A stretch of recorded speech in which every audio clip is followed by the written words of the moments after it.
I am so glad you convinced me that the family car should be the Defender 110. It is so beautiful inside.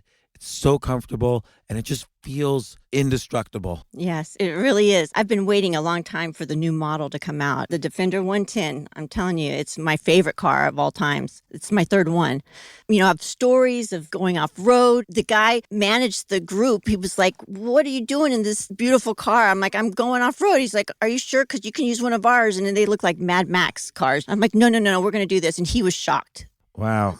Well, it's great because the Defender has been reimagined for 21st century adventure, and its unparalleled off-road ability, as well as its robust interior, are invaluable whether you're headed towards uncharted territory or just a weekend of exploration. The Defender 110 tackles challenging surroundings with absolute confidence. The SUV conveys strength outside and in, featuring peerless technology like an intuitive driver display and an award-winning infotainment system. That's my favorite part, to keep you connected no matter where the journey takes you.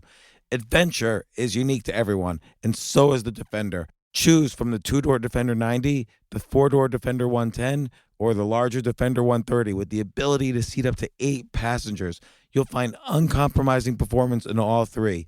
So pack up and go even further with the Defender 110. Learn more at LandRoverUSA.com/Defender. This isn't your average business podcast, and he's not your average host. This is the James Altucher Show on the Stansberry Radio Network.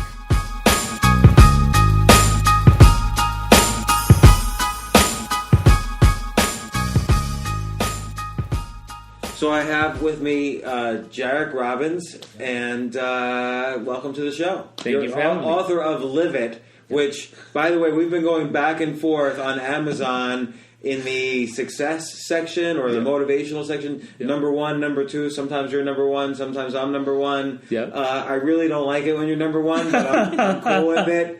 It's okay. It kept bugging me. I finally, at first I saw you pop in number 1. I'm like, who is this guy? And then I Googled you. I'm like, oh, wow, he's kind of a big deal. Dang, I don't know if I can get that spot back. And we kept pushing for it. No, wait, you're a big deal. Like, you're, life coach. You've had lots of experiences. The book, Live It, is great. I definitely recommend it. The elephant in the room a little bit, I have to mention, if you don't mind. Sure. Tony Robbins is your dad. Sure. And just how has that, and I want to get into Live It, but I do want to know, how has that affected your choice to become a personal coach, and you've obviously been succeeding at that. Sure. How has that come into play? Sure. I'm sure you must get. Is that annoying when people ask you about your dad? We get it a lot, but I could see why. We're in the same industry doing this very similar thing with, and honestly, my foundation came from him. I grew up in his company. As far as those were my first jobs, working in the nonprofit, working in sales, working in the warehouse, working in outside sales, inside sales, coaching. I was trained by them as far as. So you coaching. Basically, from like early age, you were. It's almost like you're groomed to be a professional coach. Kind of, except for his best advice for me was not to go into this business. He wanted me to go have my own experience in life, to figure out who I am, what I'm about, what life is for me, regardless of who he is or what he's about. And I remember multiple times, even when I was choosing my degree, I ended up going to psychology, which is somewhat similar. Right. Just because I love people and I love to figure out why do they do what they do and how do they think and what's this version of psychology versus the one I grew up around. And I remember at one point sitting down with him and he's be like, what do you want to do when you graduate? I was like, I don't know. So it's sort of like the same question any father would ask any kid, really. But the answer. But he didn't push you into anything. Not at all. Okay. And if anything, I was like, I want to do this. And he was like, oh, go try something else. Like, go. Come on, get out of there. Go do something else. Just see what's out there. And what was really interesting was I remember one specific conversation we sat down and had where he was like, well, you've got a cool ethnic look about you. He said that about you? Yeah, he's like, you're tan. You got this cool ethnic look. He's like, you can blend really well in different cultures. And he's like, have you ever thought about maybe learning another language and maybe doing like the FBI or CIA or something? And I remember looking at him being like, what the hell are you talking about? I don't want to get shot at. Like, no thanks. But nowadays, actually, I met an FBI agent a few weeks ago at a networking meeting in Tampa, and I was like, whoa! Like, I really just wanted to hold her badge for a second and see how cool it was. But I remember hearing, like, wild, crazy ideas, and the main thing he always wanted me to do was just find myself. Figure out who I was in the world. And it wasn't always easy. It was, to tell you the truth, when I first got into this field, we just celebrated our 6th year this month of being in our own business, separate from his. And when I first separated out, it was kind of difficult finding my own message because I was so versed in his, and I've heard it. I mean, I started listening to his tapes, and this is going to sound silly, but when I was 13. Well, it's interesting because, I mean, usually, so 6 years ago you would have been 24 years old, which is normally, I would say, a very young age to be a coach because people, you would have had to have had a certain amount of experiences, but at the same time, you had been so, I don't want to say indoctrinated because that sounds like that's like a loaded word, but you were so infused with his message and his coaching technique and his coaching experiences that it did give you, the experience to go out there and coach. Yep. And how did that come into conflict? How did you kind of get his message? And by the way, I've interviewed him on this podcast as well. It was a great interview when his book Money came out. Yeah. But how did you get his message out of your head so you could start coming up with your own approach? It was tricky. Some simple things that happened was one thing he taught me that really held true is even when I coached for their company, I was very young. I started at 18. And when I was in that place, the one thing they would never allow me to do is coach on something I wasn't living in my own life. So they would never put me in the business section of coaching. I think that's really critical because I do see a lot of business coaches that just, they don't know business, and business is really hard. Like, there's 1,000 little details between, there's kind of all the major things that you think of, let's build a product, let's sell a product, let's sell the company. But then there's like 1,000 little details in between that nobody knows about because it's all kind of like... People with experience know about it. Yeah. and for better or for worse. It's really unpleasant. Yep. And that was something he was always passionate about. And still to this day, I had a conversation with him a few days ago, and he was very nice about it. But he said, I hope this doesn't hurt your feelings in saying this. And I had mentioned a program that's going out, and I was helping team up with the person who's leading the program about business training. And I don't see myself as a business coach. But you've now run a business for 6 years. And so you have been through it. For startup 6 years is a long experience. time. Yeah. I figure, I hear the statistic, 95% fail in the first 5 years. So I'm like, we made it! Yeah. Part of the 5%. Let's see if we can make it to 2% if they're, I think 6 or 7 years it goes to 98% fail. So... basically, they almost all fail. Yeah. The statistics are against us. But in that process, really figuring out what was I competent at? What did I really, truly experienced in my life? And not only experienced it once, but continuously lived it. And it's easy to go get a result. If you start even with fitness, which was the area I focused on in the beginning, which was I knew how to transform my body. I went from 5'9", 225 pounds going into high school, which is a pretty large kid, to running marathons and being uber healthy and alkalizing my body and learning what it is to be really healthy physically, not ripped or in shape, but really healthy. What does it mean, alkalizing your body? So that was something I obviously picked up from Dad and other places as well. It's a concept where we have such an acidic lifestyle. The coffee, the alcohol, even the way we live, the amount of stress we have in our day-to-day life creates such an acidic environment that the body then is susceptible to a disease to take over and start to break us down. And what's crazy is when someone has a very alkaline system internally, you could swab, do a cotton swab on their tongue, they could have streptococcus, which is strep throat on their tongue, but not have strep throat. Versus someone who becomes acidic, overly stressed, too much acid type foods. What are alkaline type foods to balance that off? Really simple that anyone could do. If you did just lemon and water, it's very alkaline for your body. It'll help balance out that pH level. Green, live vegetables most of them are very alkaline. Random things are acidic though, like peanuts, which I was like, okay, what's with a peanut? So you got to be able to just Google it, and if you look online, there's tons of resources that give you just list after list of what is alkaline, what's acidic. And so I started alkalining, and my body just went to its natural, healthiest form, which was awesome. And it wasn't like what I looked like or any of that piece. It was just how I felt, and I woke up every day with twice the energy I had the day before, and always feeling better and better and better. And so I'm interested in the coaching business, like the aspect of coaching as a business, because obviously psychology and psychiatry has lasted for hundreds of years as an industry. Sure. But coaching's kind of a recent phenomenon, kind of almost created by your dad or maybe Jim Rohn before him. Sure. What makes a good coaching business? And then this is going to lead into your book, Live It, because I think it sounds like that's your message. But what makes a good coaching business? Why have you survived into year 6? And what kind of person needs a coach? I mean, I guess everybody to some extent needs a coach, Sure. but what makes a good coach? For some, and I guess what I'm really asking is, someone listening to us is sitting in their cubicle right now, and they're like, I hate this cubicle, and I want to be a coach. What do I need to do? Sure. Big question. That's an interesting transition. I don't recommend coaching as the industry you go into when you hate your job. Coaching is normally something you go into when you have a passion for people, when your joy comes in life and watching someone else do more of what they want to do.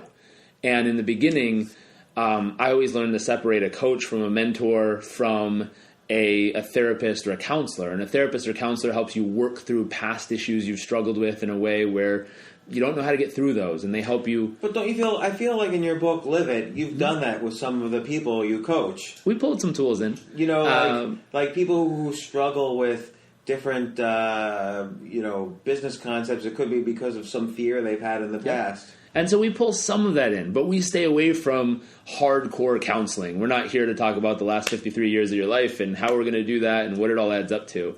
We're here to say, listen, if there's something in the past that's a road bump, we'll work our way through it. We'll figure out what that is. We'll figure out how to get released, and we'll use quick, simple strategies to get through that like this. The other piece we look at is the mentor, and the mentor is someone they've done this consistently in their life. And you'd be a great mentor in business. You've repeatedly done it again and again and again. Yeah. But you can show people what to do and what not to do. Here's how you do it. Yeah, and both ways. And that's a mentor, someone who's walked the path many times over. It's not a one-hit wonder they've done it once and they're going to teach the whole world how to do it. It's like, hey, I've done this 12 times, 15 times, 20 times in my life. Let me just show you what works and what doesn't. Right. And then there's a coach. And a coach isn't in there to play the game. And this is what's tricky. Because when I remember getting my first client who I had a professor from Cornell University, and I was like, what in the world am I going to teach this guy? Like, he's the guy I go to learn to. How? Did you go to Cornell? No. I did get denied from Cornell, but I did get into USD in San Diego. Much better. Which worked out. It was sunny. Locale, yeah. Sunny all year. It worked out. I wasn't aware of how cold it was up there. So this professor from Cornell, how did he even know about you? He came through Dad's organization at the time. He hired them as a coach. They allocated him to me because he was trying to fix his health. And I was like, oh, I can coach you in health all day long. Like, I know exactly how to get you to be your best. And first is identifying his philosophy, identifying his strategy, making sure it's sound, making sure it adds up. Sometimes people just have an unsound strategy. Well, if it's long distance like that, how are you able to get involved in kind of the basics of habit change? Like, let's say he was a sugar addict. Sure. How do you get involved in that? One big thing on coaching is honesty and integrity. And I always try to do it via Skype so I can see people and we can have the face-to-face conversation, because sometimes someone will say something over the phone and you can't really hear it, but if you can see their eyes and see their face, you can see that little twinge, and it's like, oh, you ate healthy this week, and they smile funny, and you're like, whoa, what was that smile? That doesn't seem like health to me. And they're like, well, I had a couple of cheeseburgers. It was like, and the fry, and a milkshake. You're like, oh, boy. And so you have to be able to see those things, and Skype is a great tool for that.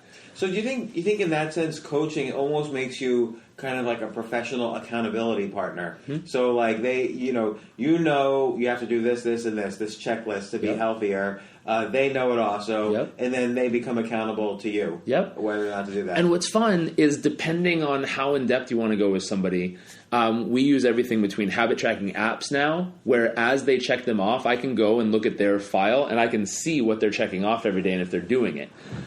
Even deeper than that, we can log into health apps specifically, where when they step on the scale every day, it updates our app with their weight, their body fat percentage, their heart rate, and we can start to see what their metrics look like. So I know if on Sunday night all of a sudden they gain 4 pounds, I was like, okay, something happened in a 4-pound range. Like, either you're wearing more clothes or you ate a big meal. That's really interesting. So the use of apps in coaching, technology, you can make a whole kind of like coach in a box package with all the apps needed for any coach. I would love it. I have different friends who building out different apps, and I wish I could put it all in one.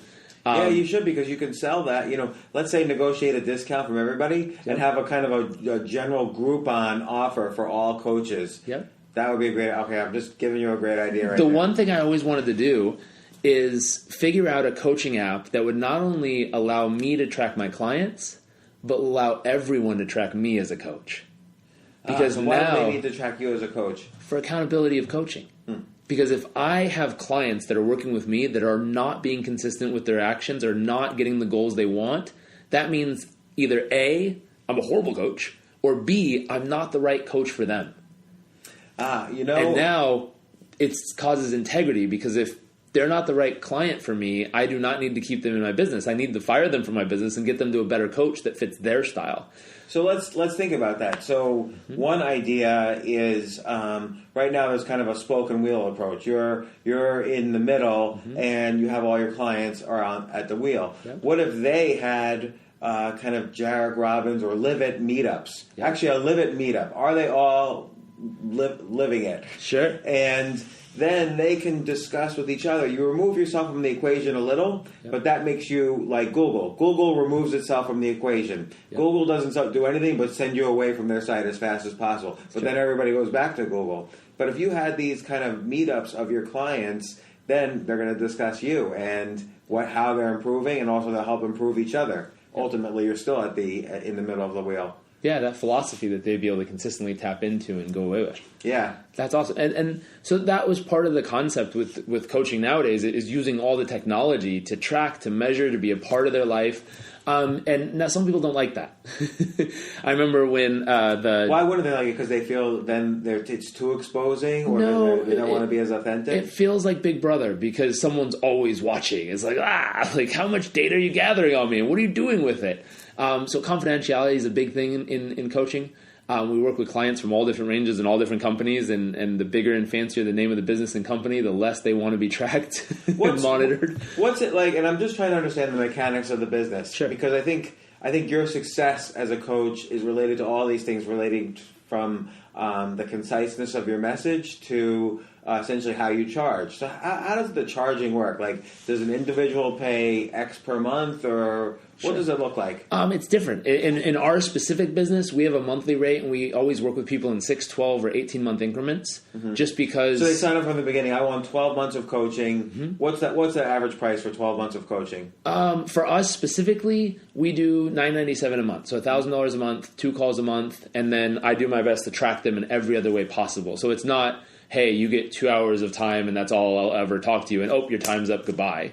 It's we're emailing back and forth between calls. I'm looking at their strategies. I'm looking at their goals. I'm looking at their habits. I'm tracking them health-wise and seeing what they're doing. So, but that takes up a lot of time. Like, you could only have so many people you're responding. There's only so many emails you can respond to every day. You also are on the road. Yep. You just got married. You're doing podcasts. You have a book to promote. How many clients can you individually take on? Here's what we've done. When I first started, my goal got split, because I'm a new business owner and I'm trying to succeed at business. And what success to me was at that stage of life was abundance financially, like improving. I made it. So I was aiming for 6 figures as fast as possible, which is a small number to certain people, but it was a big number to me at the time. Yeah, at the age of 24, that's an incredibly big like number. If I do 100 grand, I did it. I was doing 5 figures at the age of 24. I think I was doing high 4s. So. And I went for it. And in 8 months, I did 6 figures, and I was like, I did it. That's great. And I went from signing up 1 or 2 clients a month to 52 clients a month I was working with. 52 clients a month? 52 clients a month. They were sending you, so you were getting 104 emails a month. Or no, you were having 104 phone calls a month, plus emails throughout. Yep. Did you go insane? Yes. Who helped you? I figured out that was not what I signed up for, because originally the reason I wanted my own business in the first place was to have more freedom, to have the life I really wanted. And I figured out I did it backwards. I started a business that took up twice the amount of time, twice the amount of energy, twice the amount of effort, which I'm pretty sure is every startup to an extent than you think. And I got in, went for it. 52 clients a month. I was working 6 days a week, waking up at 6, going to bed at midnight, like just hustling all day.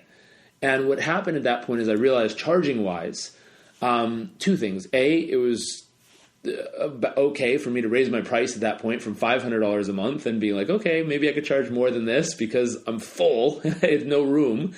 But a different concept came in of leverage, of how many clients do I need to take it down to so that I can serve them at the highest level?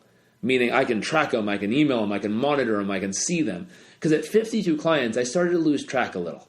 Yeah. And that wasn't okay with me. But then you have to kind of slowly convince them. It's almost like you have to reel in the ones that you think you could really focus on, but they're not convinced yet because you've only been providing the 52 client Jairek version to them. Yep. And I did something really crazy. I thought quit everything. No, I thought about the longevity of it, and I promised the people who started with me, which I still have a handful that are with me, and I said, if you stick with me and you never miss a re-enrollment, you can keep the price you started with. And so I have clients that are still paying the exact same price they started with me 5 years ago. Wow. 6 years now. Why wouldn't all 52 stay?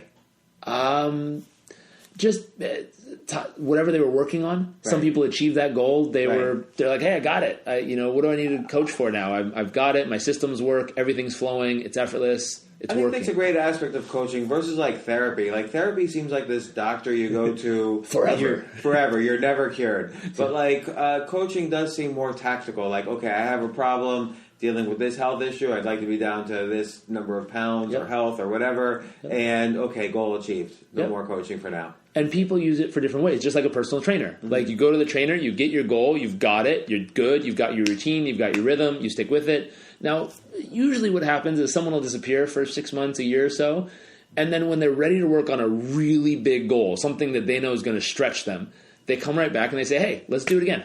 It worked the first time. I'd like to do it a second time, but here's the goal. It's much bigger than last time. It's going to take a lot more strategy and insight and ways to get there, so let's figure out what we can do. What about companies that you coach? How does that work? Mm-hmm. It's different based on every company. My very first client actually on my own was a law firm in London, and they were struggling with time management skills, which at that time in my life, I was very, I don't know the nice word to say it, I was very tight with my time. It was like, wake up, do this, to the point where I had even timed out grocery shopping. It took me like 18 minutes and 32 seconds to enter the grocery store, do this lap, get these exact things, and get out. And there was a variance of a minute or two depending on which lane I got into to check out. And I timed like making a juice in the morning. It took me 5 minutes and I forget how many seconds, but to juice it, drink it, clean it, put it away, 5 minutes and something seconds. I guess you had to be like that though, because with 52 clients, if you wasted a minute like playing Angry Birds, you were in trouble. You're done. You're out of business at that point. You miss a call, you're out. Yeah. And so what happened was I was really good at time management. So this law firm in London, I went through and I'm like, okay, I got to tighten you guys up. Like you guys are doing all kinds of stuff. Like the lead lawyer in the office was leaving his door open all day and having these people run by and just pop in and ask him questions all day. And I'm like, how do you get anything done when you're constantly interrupted? So what are, for a firm like that, what are like, let's say 3 or 4 tips for time management? And again, I don't mean to be, I actually want to talk about Live It, your book, but I'm actually really fascinated by the coaching business. I think it's really very interesting. Of course. It was simple. It was really simple. And I think it was so simple that they didn't think of it because it sounded too simple. But for them, we counted how many times a day someone interrupted their flow of work. And a friend of mine had written a book called The Myth of Multitasking. So he said it's a complete lie because it's really switch tasking. It's going back and forth, and there's an opportunity cost between every switch. So you're losing seconds and minutes. All added up equals, I think his statistics showed that out of every hour of work, paid work that an employee has, they only get 20 minutes of productivity on average, which is insane. I mean, there's 40 minutes of non-productivity. I believe that. It reminds me of, So before we started the podcast, we were talking about chess a little bit, and Anatoly Karpov, who was the world chess champion throughout the 70s and 80s, somebody once asked him, how many hours a day do you study chess? And he said 3 hours tops. And then the rest of the time he plays tennis, he works out, he stays in shape, he studies English, and things like that. Because I think in general, people are never as productive as they either say or they would like. Like, it's hard to be productive from 6 in the morning to midnight. Yeah. Like, the brain just doesn't work that way. Yep. We're not meant to be hunting, 18 hours a day. Yep. So law firms were only just created, 100, 200 years ago. Yep. And what was tricky, so it was the simplest thing ever. We went and bought a sign from a convenience store that said, be back in 20 minutes. We stuck it on his glass door with how much time he wanted to focus and put a list next to it that said, hey, put your name and what we need to talk about on it. And I'm going to focus for chunks of time throughout the day. So he would say, listen, I'm going to do 30 minutes, total focus, stick it on the door, stick a list next to it. They can sign their name when they want to talk to him. 30 minutes of absolute focus. But like you said, you don't do 6 hours of total focus. So 30 minutes, you take a break. During that 15-minute break, check the list. He'd see the meetings, call them in, go through it, and another 30 minutes. And he would do these increments of totally focused chunks of time. It increases productivity overall. I forget the exact percentage, but it nearly doubled it pretty quickly just based on the ability to have solid chunks of quality focused time. And it's like easy stuff like that. So I don't sound like a rocket scientist giving that tip, but it changes the dynamics of how the whole firm works. So what did you do? You went to the firm, and did you just sit there and watch like everybody roaming around, yelling at each other? Or? It was all on Skype. All on Skype. All on Skype. I was just asking him detailed questions. Tell me about your day. What happens next? What happens then when you're working on this? Tell me how it goes. What do you do from there? You know, have him kept a journal. Just at the top of every hour, write down exactly what happened in the past 60 minutes. So let me ask, did they pay a corporate rate, or did he still pay an individual rate? No, he was just paying individually. Okay. And he was working with me, but he was the head, so he was using everything I was working with him, and he was parlaying it into his whole team. How'd you feel about that? Like, did you feel like he was sort of like stealing your IP? Nope, at that point, I was incredibly grateful to have a client. Yeah, okay, good. So I'm sure I've helped many more people than I imagine. But I also made it a goal, and this is something I picked up from a friend a long time ago, which is I want to make my work focus on people who, when I help them, they can help many. Right. Because that whole learn it, live it, give it concept, I want to be able to take my message, what I've learned, share it with how I've lived it, share it with someone else, but then have them immediately learn what they need, live their way, and ripple out their stuff. And I think that ripple that's exciting to me more than money. Yeah, my guess is also that's the key to the success of your business, because that ripple comes back. It does. So when it hits all the shores, everybody is aware of it. Yeah, and people call. People are like, hey, I worked for this company, and they taught me this one thing. They said they learned from you. I'd love to see if it will work for me, or how you can help me specifically. Would you mind working with me? And it's like, sure. So 6 years later, like, how has the business evolved? Like, what would you say, now you're in it for, obviously, the long game. So sure. How is it now kind of stabilized, matured? Sure. Where are you in the business? We're at a point now where we're getting ready to take it, and I learned something more recently, which is I've had a coaching practice for this many years. I didn't have a coaching business. If I'm not there, it doesn't run. Right. That's a practice, meaning I have to physically be there practicing my art daily. Otherwise, I'm out of business. Is this something that your dad could have told you year one? Because he obviously understood the difference between having having a business where all the assets walk out the door at the end of the day, sure, as opposed to having a business that has real sure value. I'm not sure. I'm guessing he probably could have, but that would have robbed me of a pretty important life lesson in business. Which he was strict with you. Yeah, he's good. He's really good. I usually get, 5-6 years down the road at something and be like, that guy, he knew it the whole time. But it's awesome because he allows me to learn those lessons. And he helps us from time to time. He'll give us a hint or two, but he allows us to go walk our path and figure out what the brick wall feels like and everything else in between. And that was one of those things where we're at a stage now that we're getting ready to completely transfer from a coaching practice into a coaching business, where we're getting ready to ramp up a team and hire coaches and run a whole business where it's running itself regardless if I'm doing the practice or not. Are you scared about that? Because I've run businesses where I was like the guy that people wanted to talk to. And when I started assigning project managers to projects, people felt let down a little bit. That's a big transition. There's a uniqueness that we're aiming for that I think people will still feel that way to an extent. We're not going to drop all my clients right away. They're welcome to stay with me because I made them a promise that I would continue to deliver the service for that price forever. So they won't, the day when my rate goes up and they still pay $500 a month, they're going to love me. Yeah. But I'm stick to my word. I said it, so I'll do it until the day they decide they don't want to do it anymore. But with the thought process, there are some fears there. There's some uncertainties or unknowns, which to me, it's also excitement, though, because it's like, wow, like I can grow, I can learn, I can expand, and it'll give me more experience to share with more people. I guess this segues into the book, because it seems like part of the reason for a coaching business, for the main guy at a coaching business to write a book, is to basically elucidate this message of, this is what I stand for. Every coach kind of has their different things, Sure. that they stand for. Their different acronyms, their different, whatever Sure. is empowering slogans or not that that's what it's about, but it seems like you have a very strong, unique message and live it, and that will spread throughout the business. Yeah, and those are just the core philosophies. Those are the core pieces that I think really make a difference. And not that I think make a difference, I know make a difference. They were the stuff that I wanted to write this book probably 10 years ago. And because all this information was in me, I knew all the steps, I knew all the theories, I knew all the strategies per se, and I could help other people use them in health or certain areas of their life.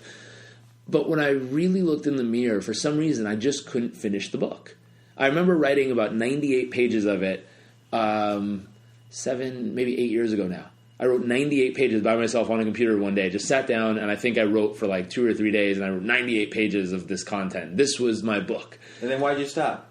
Because I couldn't finish it. And I literally just hit a place where I was like, I can't say anything past this point because I haven't done it. So 2 questions. Why didn't you publish the 98 pages? Because you still could have. 98 pages is a book. Sure. But the other thing is, how did you feel like stopping? Like, were you depressed?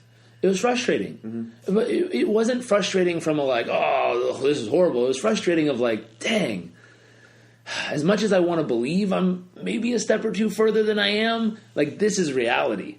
I'm here. I want to be there, but I'm not there yet. And it's that piece as a young guy where I could have puffed up my chest and pretended I was there, but it wasn't the truth. And it didn't sit well. I was like, So I remember just being like, you know what? There'll come a time. And what I need to do is exactly the whole title of this book is I need to really just live it. I need to take this stuff, put it into my life, take areas of my life that I haven't mastered or really, dominated in the way I want to, and put it to work and see what happens and hit a few brick walls and mess up along the way and enjoy the process, but really learn what it takes until the point where I can sit back and be like, I'm living it. You can come hang out with me all day. And like when I say wake up and do this morning ritual, that's what we do. Now, do you also hold conferences around the coaching business, like where you bring people together, or? I did for a year. That's a tough business. It's hard to break even on that business. I did it for a year. We did London, Tokyo, Australia, New York, LA, Toronto 3 times for some reason. They liked us there, so we kept going back. San Francisco. We did all these different cities, and oh boy, we got some life lessons handed to us. Because obviously your dad does well with that business. He builds Madison Square Garden. He works extremely hard at that business, and he does very well. And even he would tell you, that's not the moneymaker. That's not the business of the business. That's the passion of the business, and it's probably not smart to keep doing it that way. But I'm also very lucky that online webinars, meetings, everything digital started pushing right as I was developing in this field, where all of a sudden I was like, hey, if I would have done brick and mortar marketing in San Diego to get my first client, it would have taken me a long time to find one. Well, that's why you have guys like Lewis Howes, who and we've talked about, like he has a great webinar business, so that's obviously a good way to do it. Exactly. And all of a sudden digitally, with very low risk, we can reach millions of people, and we can find unique and creative ways to reach people through all different mediums. And it does change the game a little bit, though, because, one of our most frustrating moments, but also entertaining moments, is you put up a really good informational YouTube video and you get like 300 views, and some kid makes a funny noise and he gets 10 million views. You're like, oh my goodness. So we're figuring out, okay, in this medium of delivery, how do you deliver this message in a way that people want to receive it and they're going to be entertained and educated at the same time? And let me ask this: when you're so obviously through any life we go through our ups and downs. Mm-hmm. When you were going through, let's say, low points in your life, were you able to continue the consistency of delivering value to the clients? Yeah, that's where it all started. I stopped working for my dad. I was doing 2 years on the road sales, city to city. It's commission only sales, but it was a sweet job because they covered. What kind of sales? Like clients for your dad, or? We were going and delivering peak performance workshops in offices. Okay. So we would go into the office and we would deliver a 55-minute workshop for them. Really, scripted out, hand delivered. It's amazing. People loved it, and then we would invite them to come see the seminars. So we were doing 4 to 7 a day. Wow. And all over the country. Oh, my gosh. It was fun. It was exciting. And as a young guy, to travel the country and get to live in New York and Boston and L.A. and Orange County and Tampa and Atlanta, like those are cool cities. It was fun. And what had happened was, they also pay for your car, your cell phone, and your corporate apartment. So, like, I had this awesome lifestyle right out of college. Then all of a sudden I decided to quit, start my own company, move to San Diego. I took 3 jobs in the transition just to cover bills. And I was living in the front den of a house that had a curtain as a door. Actually 2 curtains, and they didn't even match. And living in the front den of a house with 3 roommates at the time. And I literally felt like, I'm pretty sure I just got kicked backwards. I thought I was succeeding, and now I'm not. Now I'm in the front den of a house with 3 roommates. Like, something went wrong. and also I had 3 jobs, one of which was, helping manage and organize the warehouse, which was stuffing boxes and moving stuff and organizing crates. And I was like, this isn't what I imagined either. And piece after piece after piece, I remember sitting there, and that's when all the tools really matter. Yeah, I think anyone can be happy and positive when things are going well. Anyone can be passionate and excited about a vision when they're on top of their game. But when you land up in a place where you're like, wow, this isn't what I imagined, where do you go emotionally? Where do you go mentally? Do you beat yourself up? Do you give up? Do you freak out? How do you get someone out of the emotional frame? Gosh, I just can't get out of bed. I can't do it. Sure. Multiple ways. Habits and patterns are the key. And one of my favorite books is The Power of Habit. And that thought process of, if we're almost habit machines, meaning our brain functions, and if we've done this before, it just goes into autopilot, and then at the end it kicks off again because we're new task. You just have to help them replace that routine with a new routine. And it's super simple. If they just can't get out of bed and that's their habit, meaning they wake up, they lie there, they turn on the TV, they don't do anything. All we need is a new replacement. So the moment you wake up, here's what I want you to do. You're going to make a commitment for the next 5 days or 10 days that every time your alarm goes off, I want you to immediately burst out of bed. And I know this is going to seem silly and weird and odd, but challenge yourself. Burst out of bed. You don't have to think anything. You don't have to say anything. And I want you to immediately get in the shower and take an ice cold shower. Ice cold, why that? Ice cold, wakes you up. Gets your blood flowing. It has health effects as well. Stimulates your lymph system, gets your blood pumping, cleanses your body, all this other stuff. But it wakes you up. So I feel like you, and it sounds like you have like lots of techniques like that. Mm-hmm. Like burst out of bed, Tons. Ice shower. What are, alkaline foods? Like, what are some others? That are good tips that people can follow. I'm totally stealing your whole coaching business. Well, I think you already have some of it.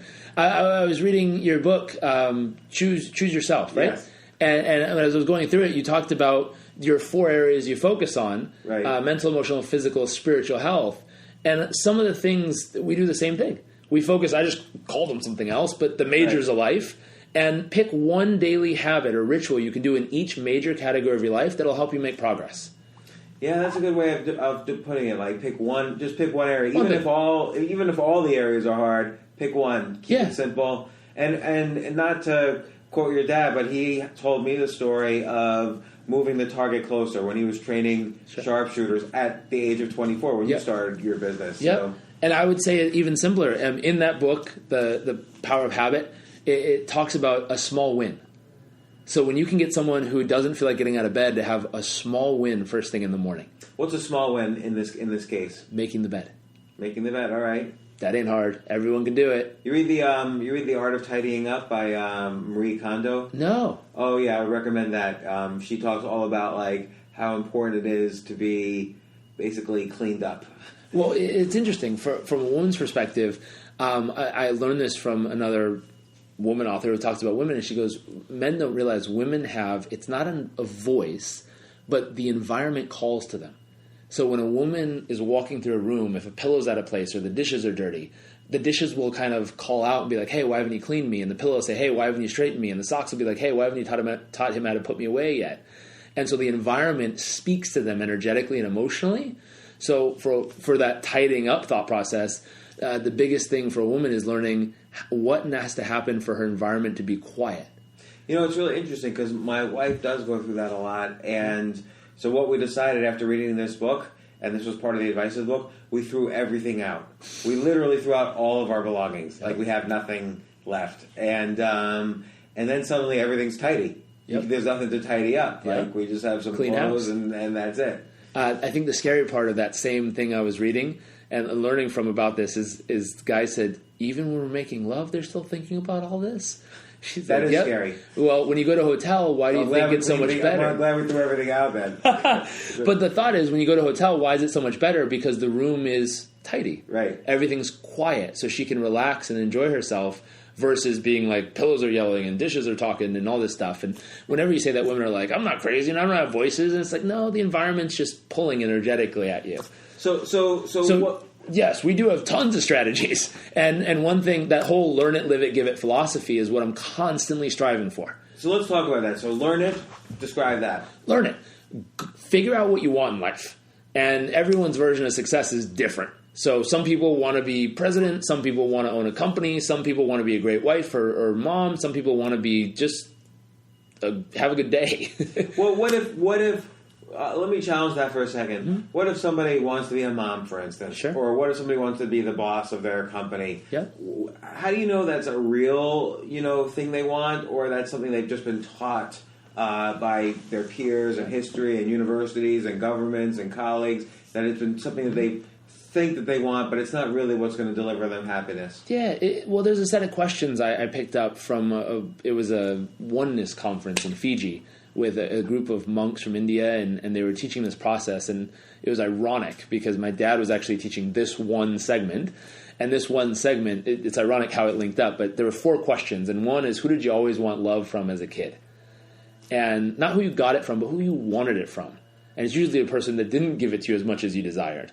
And then the second question is, who did you think you had to be in order to receive their love or affection? And I remember my 2 questions is I wanted love from my dad, who's the guy teaching this stuff. And second, I thought I had to be this perfect kid, always dressed, shirt tucked in, hair combed, like always put together. And I was like, wow, interesting. And, the third question is, who did you think you could never be? Because if you were that kind of person, you thought they would take that love from you, or they would take that appreciation or affection or adoration from you. And I was like, okay, I never thought I could be messy or sloppy or wild or crazy or outrageous or any of these things. And then it was like, well, who are you today?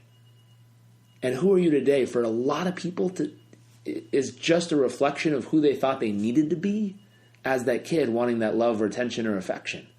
And so how do you know if it's really yours? Answer those 4 questions. Say, okay, who did I really want love or affection from as a kid? Mom, dad, grandma, grandpa, uncle, aunt, brother, sister, somebody? Who did I think I needed to be? And, okay, write that list down. Who did I think I could never be? Because if I was this kind of person, I think they would take their appreciation or love or attention from me. And then who am I today? And I remember coming home and answering those questions and being like, wow. And then I called my mom and I asked my mom, I'm like, Mom, answer these questions. And when we got to that 4th question, she started crying on the phone. And I felt horrible. I don't want to make my mom cry. And I was like, what happened? And she goes, nothing. She was, I think, 44 years old at the time. And when I asked her, she goes, it just hit me. And I said, what? And she goes, I spent my whole life trying to get that love and appreciation from my dad. I went, really? She goes, yeah. From birthday gifts I get him, to how I try to perform at what I do, to who I, what I do with my life, to things I focus on. And it was like, wow. And I said, well, here's the final question is, what would you have to change to just be yourself? And she's like, I don't know right now. But she said, thank you. And she's like, I have to go. I think that I don't know is critical, because I think it's hard. Yeah. You can't just sort of, it's not like test questions. You can't just sort of answer them. Like, when I hear you ask these questions, I don't really know, what my answers would be. I'd have to think about them. Like, my first thought might be a family member, say. Sure. But then my second thought might be, I always wanted girls to love me when I was growing up, sure. When I was kind of a nerdish sort of kid. Sure. So I'd have to really think about what the real answers are and what I did to try to win that love. And what's interesting is exactly that. People try to win that love.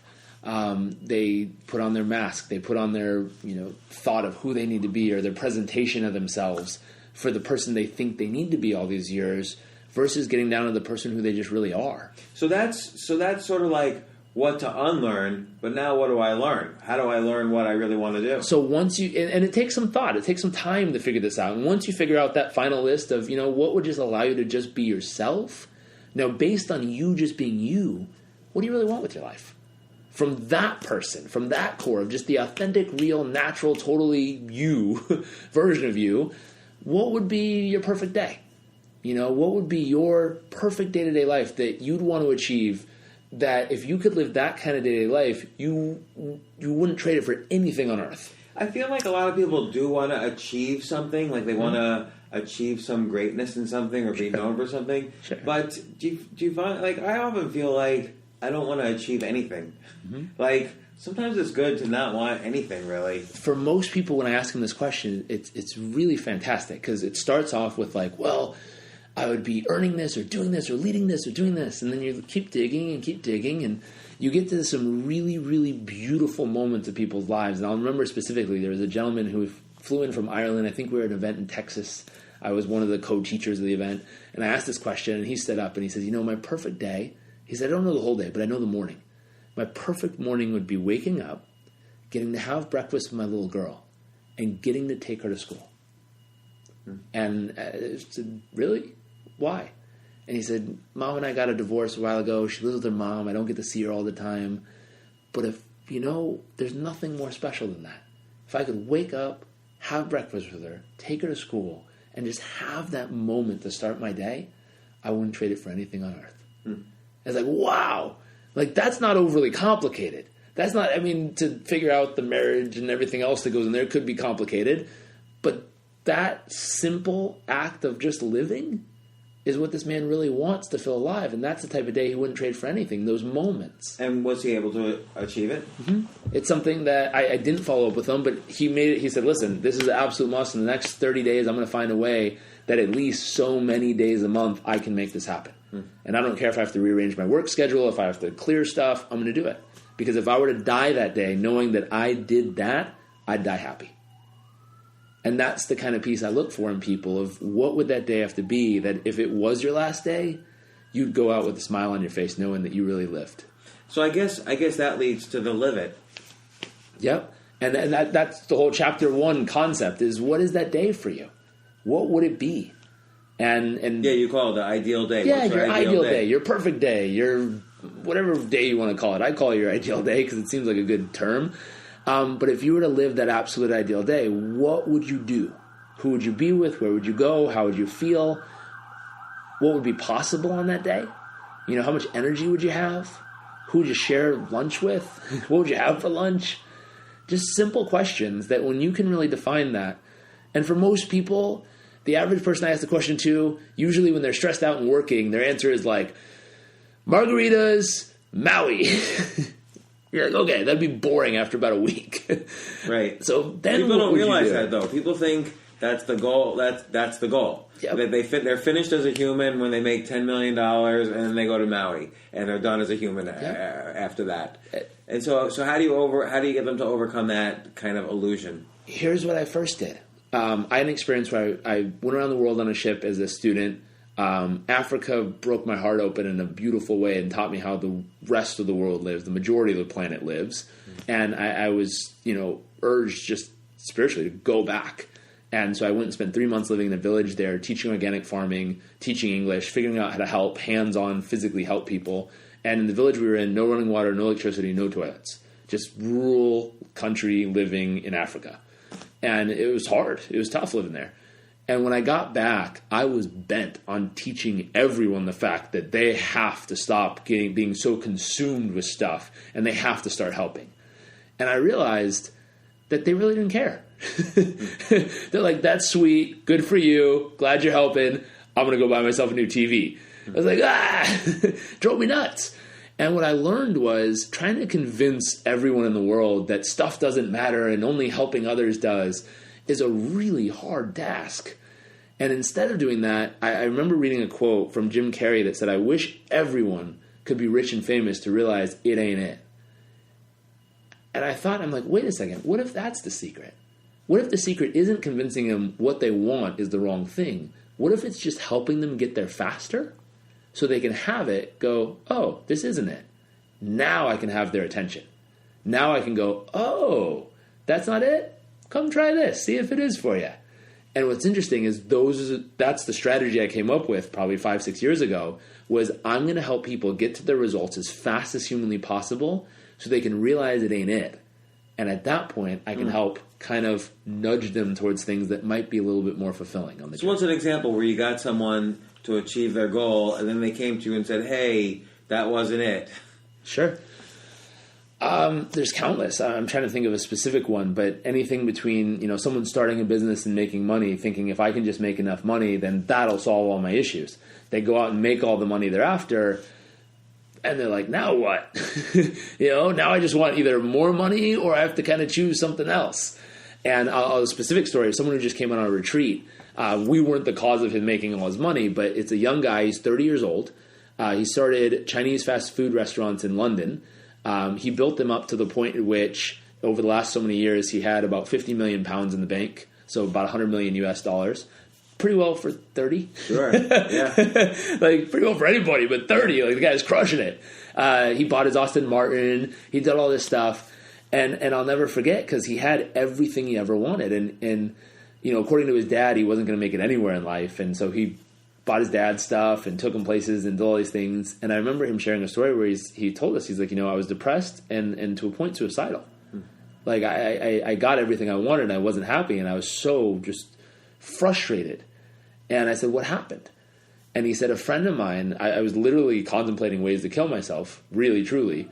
And a friend of mine said, hey, I'm taking this trip to Africa. It'll probably be really dangerous.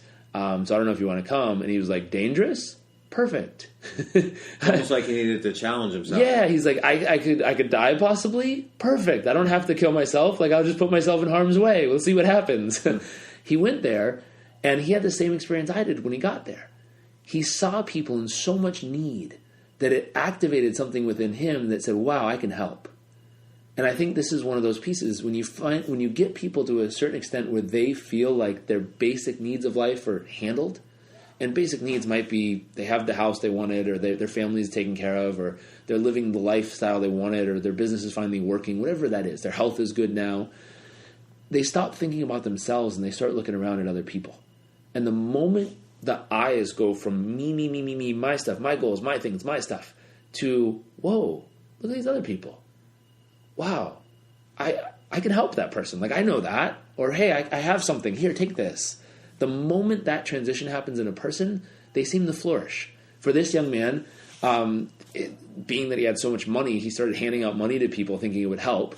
They called him the crazy Mzungu, which is African for white person. Crazy white guy handed out money. They're like, sweet. And then he got to a point where he's like, this is not sustainable. I can't just give away all my money to random people. So he built a school. I think he has about 235 students, and they have the highest test scores in the whole region, even up against all the other nonprofits that have schools there. And he's so proud of it. And when you talk to this guy about it, he's like, oh, yeah, we did this scrap metal deal where I bought 50 million pounds of scrap metal and shipped it to China, and I was trying to quadruple my money in one sale, and we do all this kind of business, and we make tons of money. He's like, but my school, this is it. And he's so proud. The other businesses are cool, but making a difference in what's important to him lights him on fire. So that piece for people, didn't mean to cut you off, but that piece is helping them figure out what is that difference they want to make that would just light their soul on fire in a good way. I think that's the challenge, because I think in general, people need to move from ambition to meaning at some point in their lives. But at what point and how and what does ambition mean for them and what does meaning mean for them, those are all blanks that need to be filled in, and it's difficult. For most people, that feeling of enough needs to be satiated at some point where they're like, wait a second, I'm good.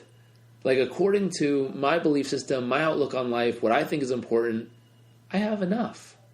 It doesn't mean I don't want more. I can go achieve as much as I want just to do it. And this is really the give it in your book, is basically kind of transforming from that. Mm-hmm. So what now, getting back to the ambition, I think particularly given the economy in the past 5-6 years, everyone's scared because everything's turned not necessarily bad or good, but upside down. Yep. So what's kind of someone comes to you, they're a wreck, they feel their life's upside down, they just got a divorce, their job's insecure.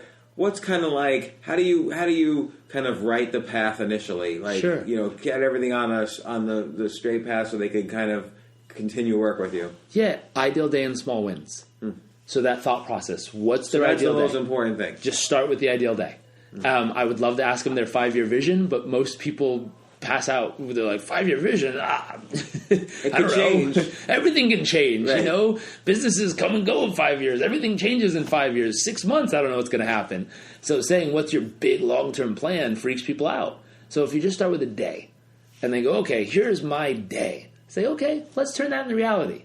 let's use this day concept as a small win, but it'll be a big win. But let's just say it's a small win. What daily habits do you need to get that day into reality? Just to give you some more confidence that, hey, you can take something that was once in your imagination, once on paper, but now it's real.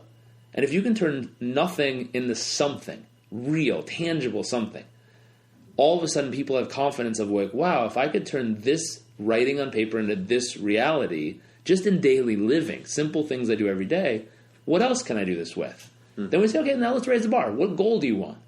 Let's do that. Now what? Now what? And all of a sudden their confidence comes back, their certainty in themselves come back, their belief, their faith comes back of like, wow, not spiritual faith, but that belief, that knowing of like, wow, it's possible. And I've done it.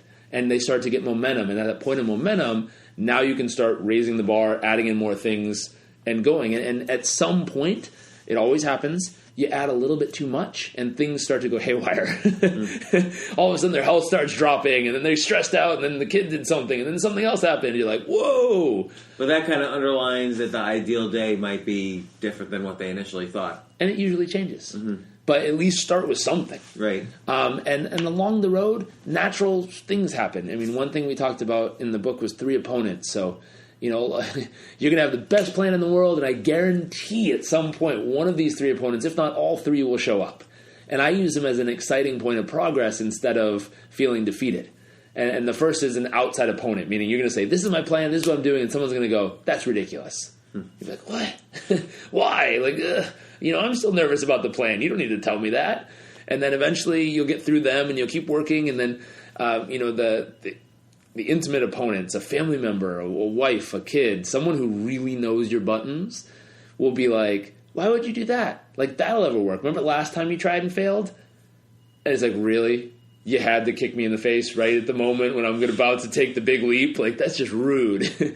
And they mean no bad intent. It's just their belief system doesn't see the way you see. And then eventually the hardest opponent is always yourself. It's the day when it's like, okay, I'm doing it. And you look in the mirror and you're like, but is it the right move? I don't know. You know, I actually really like that model of the 3 opponents. And again, it seems like coming up with good, consistent frameworks for people to work with is like a great model for coaching and to bring people along. But for you, who was your not your outer opponent or your inner opponent, but who was your middle opponent, the intimate opponent, the family member? Oh, man. Different people at different times. I remember when I was about to leave working for Dad and start my own company, I remember my grandpa on my mom's side being like, why would you do that? You know, you have health benefits working for your dad. That's kind of an old depression way of thinking, too. Yeah, it's a safe job. Yeah. You know, I don't think they're going to fire you. I'm like, you don't know my dad. I'm pretty sure he will. Did he ever threaten to, like, Jairek, you're out of here at the age of 23? Nothing like that. He said, you know, he basically said, I'll help you through school, and after that, you're on your own. And there's one rule about money, don't ask. He was very clear about that multiple times over, and he showed me many examples in his own life where he was this close and needing something, and he's like, no, train yourself to find a way. Train yourself to find a way, and it'll be the best muscle you can give yourself in this area of life. That is so valuable because, you know, I have 2 daughters, and I always consider what am I going to do with, you know, in general. Yeah. But I think what your dad's advice to you is the only answer. Yeah. And you know, how you structurally and legally set that up, that becomes a whole industry in itself. Yes. But I think your dad's advice was very powerful. It's sound. And when he first shared it with me, I was like, nah, you know, maybe he'll change his mind down the road. But I can remember multiple times when I did something, I mean, even as much as I had $5,000 of dental work done, thinking it would go on insurance, and then found out somehow I didn't have insurance for 2 days that I happened to have the dental work on. And so now I have $5,000 on a credit card, and I'm just getting out of college, and that's a lot of money. And I'm like, you know, with interest, like, this is going to take forever to pay down. And I remember thinking, like, I have this strategy. I'm going to go ask Dad to help me. And, like, getting to the house, sitting down, and remembering the conversation. And he's like, so, what's up? And I'm like, life is good. You didn't want to bring it up here. No. I'm like, I'm not even going to do it. I'm not going to do it. Like, I remember the lesson he taught me. I didn't when I strategized the whole drive over of how I was going to do it. But when I got there, I'm like, you know, I'll learn more from figuring that out than I ever will asking him to do it. And I don't know how this came about, but on that topic, I remember when I first sat down to kind of put my plan together, instead of looking at how much money I make, how prestigious the job would be, where I would go after school, my question was, what skills could I learn that would make me a self-sufficient human being? Meaning if I got picked up, taken to the other side of Earth, dropped off and left somewhere where I didn't know anybody, I didn't speak the language, I didn't know any of the local people or anything, that based on the skill sets I had within me, I could add immense value to this community, so much so that I could at first barter for what I needed, and then eventually add so much value that I could make a handsome living and take care of the ones I love and give back and have fun in the process. And so I was always concerned with what are the skill sets inside of me that I could just give to the world. And I used the old thought process of what would my trade be? Like that's an old term people would say, you know, it's a tradesman. And what would my trade be? What would my trade to society be to offer up so that I would have something of value? And so every skill I ever studied and learned came down to, if I learned this skill and if I got proficient at it, could I trade this for value in today's world? And how much value would it be worth? And who could I offer it to? And I constantly look for more things, and I still do, that I could learn, and that learn it, then I could live it, apply it in my own life, get real results, and give it, pay it forward. Well, sometimes that's monetizing, sometimes it's just giving. Right, and it is related to the coaching business. It's like what we discussed earlier. You can't coach on the stuff that you haven't lived. Yeah, and people do, but people do. You can see through it. But the other thing is, though, as you now go from a practice to a business, you can bring on coaches who have lived it too. Yep. So that's powerful. And I mean, ultimately, you want equity value in your business. So it becomes a business that investors could come in, or it's a business you can sell or merge with other businesses, and that's how you do it. And that's an actual business. Yes. So that's the transition from, coaching practice to coaching business. And where are you on that? Have you hired your first round of coaches? Are you there? We're training our first round. We haven't. Do hired they pay to train? Are you coaching to coach? So I actually had a friend come to me who was thinking about getting his medical doctor's degree because he wanted to just take his skill set to another level. And he's like, but I'd also want to do what you do, kind of. Like, it's awesome. He's a trainer. He helps design body sculpting programs for people. He's done bodybuilding. He's very successful. Kind of like me a little bit with the bodybuilding. Pretty close. And he came to me and he's like, hey, if you put the package together to train me on this stuff, how would you do it? So I outlined it and I showed him. I'm like, this is what we would cover. This is what it's used for. This is how it's useful. This is customized to also your practice and business you already have. And he liked it. That's incredibly valuable. Just that process is valuable. Yeah. And it's handcrafted. So this package was made for him based on what he's doing with his clients already, with a bunch of different tools and strategies that will enhance what he's already doing and make him even more effective. Because now what you have lived also is 6 years of coaching business. So you really know, this is a big chunk of your life, like it's 20% of your life. You really know how to turn somebody from a different background into somebody who can coach others. Mm-hmm. And so that's a valuable process that you gave that guy. And it's fun. We're in process actually right now. I think we're just about halfway through is it a 12-week program? It's either 8 or 12 weeks we put together for him.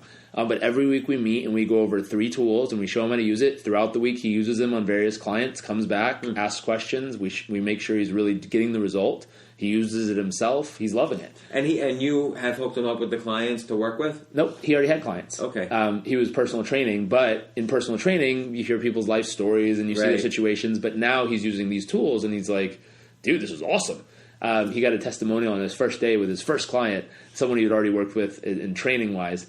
And the guy's like, "Wow, that one tip you gave me literally changed my life, man." Like, I think personal training probably is a really great way to kind of blend into the coaching business. Yeah. Like I had a personal trainer for a while, and he would give good, encouraging, life tips that I remembered, even though we had totally different backgrounds, everything. Yep. And I wasn't really the best person to, I would get too tired after an hour, but he was very good. I could have seen him going into the coaching business. Yeah. And I think that's a neat industry as well. I have a friend who teaches personal trainers coaching skill sets specifically, so that when you're in that session with someone, you have the ability to help coach them in other areas of life while they're working out. So that process of, I have my eye on him. I don't know if he'd be up for it, but I think he would be probably a really proficient one of our first coaches. I wonder how you can. You need to almost. I hate to use the word certification program because there's a little BS element to that, but it's almost like you should offer a special retreat to train coaches and then hire the best students. Best ones. Yeah. We're thinking about it, and we're trying to figure that side of our business out. So we're still in the planning mode. We're still in the outlining mode of here's how it's going to work. Here's where our coaches will come from. Here's the qualities they're going to have. Here's the level at which they can really apply it and the results they're going to have in their own life. Here's the consistency they have to live and who they're going to be. We're outlining all these things, and we have the program structured. So the thought of, what's someone going to do when you're not involved. So we figured that out, and we put me on video so that I am involved. And our outline so far would have me on video 1 week training on a specific tool set, and then the next week they would have all week to live it, and then the next week they'd have their coach to check in and be like, how'd it go? What worked? What didn't? How do we tighten it up? What do we do from here? They have the next week to apply everything they learned before they learn new skills. Then they'd have a whole other week to apply it, get back to their coach. What happened? And so it'd be that constant piece of me, their coach, me, their coach, me, their coach. Right, so they never feel like they've lost the thread to you, Nope. But they have this other coach. It's really, you're the coach, and they have kind of the accountability partner who's working for you, but who's going to make sure they're accountable, Yep. and then you're back in there. Yep. And So that I like way, that model. I'm excited because we can reach a lot more people, which is exciting to me. Yeah. Because now I don't have to max out at, you asked the question earlier, how many can I max out? Now we never take more than 15 at a time.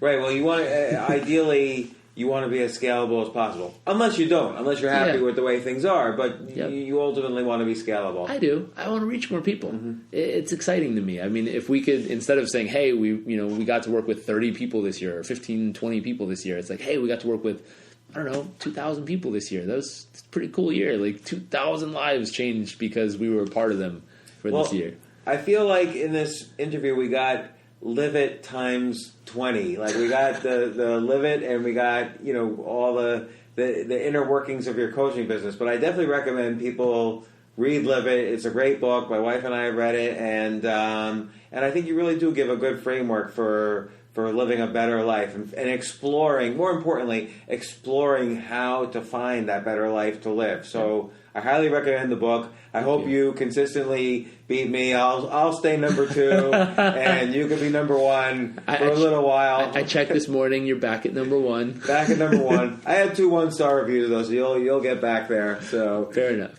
But thanks very much, Jairek. It was a great interview. Thanks for coming on the show. Of course. Thanks for having me. Yeah, thank you.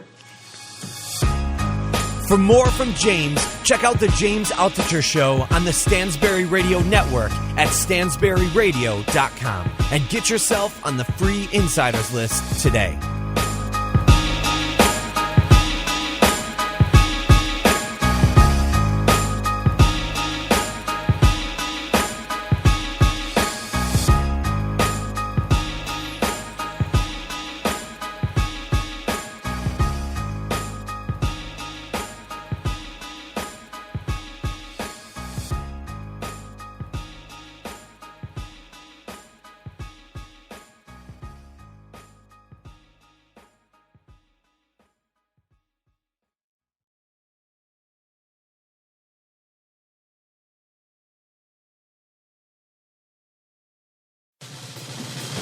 These days, we're all investors, trying to be smart with our money despite our worst impulses. But at iShares, we believe that deep down inside of every investor is a better investor.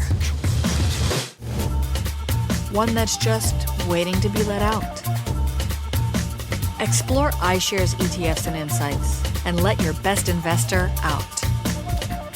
Visit iShares.com for more information.